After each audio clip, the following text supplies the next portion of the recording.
أعوذ بالله من الشيطان الرجيم بسم الله الرحمن الرحيم رب اشرح لي صدري ويسر لي أمري واحلل عقدة من لساني يفقهوا قولي آمين يا رب العالمين. Assalamu alaikum everyone. I hope all of you are doing great. Today inshallah we are going to study three principles based on the conversion of an ism that is nakra to marfa by adding an al to it. Now what's an al? It is the Arabic equivalent of the English article the. So for example, if you have a book, here it is ism marfa, it is ism nakra, but if you want to convert it to ism marfa, then you gotta add the in place of a. So the book is marfa. All right, and that's what we are going to cover how it's done in Arabic in this lesson, inshallah. All right, so as always, a very busy slide, but inshallah we are going to study it section wise, and by the end of this lesson you're going to not feel too intimidated by this slide. All right, so as you can see, there are three situations that we are going to address in this lesson while our conversions are taking place. All right, first condition, as you can see, we have the ism muslimun. Now this tanween tells you that it is nakra, and therefore you translate it as a Muslim.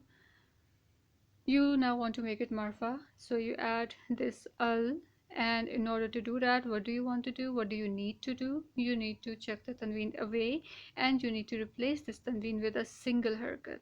All right, so that's what you do. So al plus muslimun becomes al muslimu. All right, and of course it has to be the same Arab or the appropriate Arab. All right, so since this un sound tells us that this is Rafa form, its Arab is Rafa, therefore it needs to be al-Muslimu and not anything else. All right, see this pesh over here or this thamma over here? That's what you do. Okay, so very simple, and this is something that we have established since lesson 3 of this catch-up series. Okay, so tanween and al cannot ever coexist. That is it. Okay, and let's suppose you want to trace your steps back. If there is an ism that is already marfa, all right, so if you have al-muslimu, for example, what do you want to do? You want to make it nakra. You simply remove this al, and you of course are going to retrace this entire step, and you're going to land with muslimun. The tanween comes back. All right, so that's what you do. All right, now what's the second condition? All right, the second condition says that no post tanween alif with al. What is post tanween alif? It is this tanween alif, the alif that exists after the tanween only in nakra nasab form. All right, that is it, and this is only in writing. It doesn't hold much importance or any importance in the spoken Arabic. Okay, all right, so what do you do if you want to add al to it because you want to make this musliman marfa? You simply add al, and then you replace this tanween with the single harakat, which becomes fatha, and of course of the appropriate Arab because it's nasab to nasab conversion. Okay, and in the process you also remove the post tanween alif, as you can see here. Okay, so this is our second situation. And of course, if you want to retrace the steps, if you have got al-muslima, for example, and you want to make it nakra, then of course you write the post tanween alif along with the nasab tanween an. All right, so you get musliman back again. Third and final point, remember how we did the types of ism, that an ism is of three types. It can either carry a tanween or it cannot carry a tanween, and if it is not carrying a tanween, then its rafa form is going to be different from the nasab and jar forms, which are identical to each other. Remember the twin concept which we did in the 10th lesson, right, where we did the types of ism. All right, so this is called munsarif asma. The examples that we did earlier, muslimun, abidun, and all these things, the ones that end in tanween are called munsarif asma, and the ones that do not end in tanween and their nasab and jar forms are equal or similar to each other, but they differ from their rafa form, those asma are called ghair munsarif asma. This point is about this category of ism. Okay, so for example, if you have the word masajidu, as you can see, no tanween, therefore this is ghair munsarif. All right. Um, this is the rafa form, masajidu. Then its nasab form is masajida. Then its jar form is also masajida and not masajidi. All right. So these two forms, the nasab and jar forms, are similar to each other, but the rafa form is distinct. All right. Now, what happens when you add an al in the jar form? All right. So if you want to make it marfa in jar form, then what happens? The only thing that happens is that this masajida in the jar form accepts this kasra. That's all that happens. Okay, so that's what I've written here. Al plus masajida. Now this masajida is actually jar form. All right, so al plus this masajida becomes al masajidi. All right, ghair munsarif ism gets a kasra in jar form when it is attached with al. And this is an exception for the ghair munsarif ism that is prefixed with al.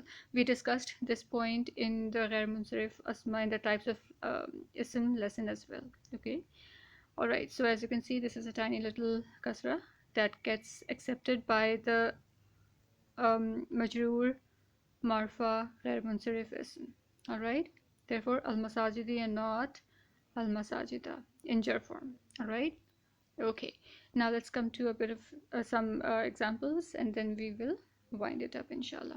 Okay, so what do we see? We see abidun, dun. This is rafa, of course, and nakra. All right, so abidun becomes al abidu.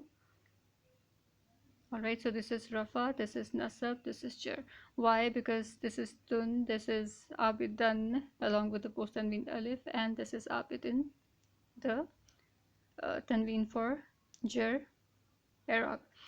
All right, so we are converting these into marfa by adding al. So abidan becomes al abida. Notice there is no post tanween alif here. All right, and then finally al abidi. Okay, very straightforward and easy conversions. And if you want to go backwards, of course you can do that. So al abidu would become abidun, al abida would become abidan. All right, so forth. All right, and our final example is this. This is something that we have already discussed. So masajidu is our rafa form, masajida is our nasab form. All right, and of course masajida, once again, you know, similar to the nasab form, this is jar. And of course you can see that these are your ghair munsarif asma because they do not carry a tanween, and because their nasab and jar forms are similar to each other.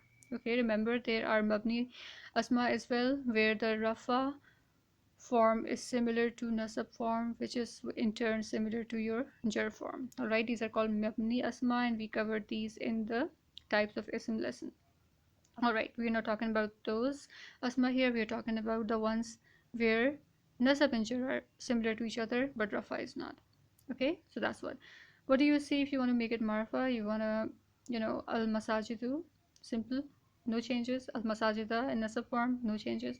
Al masajidi in jar form, that's the only difference. All right, and one more thing, now that our lesson has been completed, alhamdulillah, let me just tell you a very tiny point that you don't even need to remember. If you can remember, it's perfectly fine. If you don't wanna, if you're not too comfortable with it, it's perfectly all right. Don't bother. You know how I keep on saying that you prefix this ism with al? You see, there is a terminology for this. All these asma that get prefixed with al are called mu'arraf bil lam. Alright, that you got the lesson, and that inshallah you will now start making your conversions really fast. Okay, because there's really nothing to know about these things. These are just the things that you need to know that we know, but these things need to be pointed out so that you can, take care of these things. That's all. So, well, we'll conclude this lesson now, and inshallah, I will meet you in the next lesson where we are going to cover the last point about where we're going to see what are the situations where we have to pronounce this lame tarif, and what are the situations where we have to silence it. Okay, so till that lesson, inshallah. Barakallahu li wa lakum fil Qur'an al Hakim. Allah Hafiz.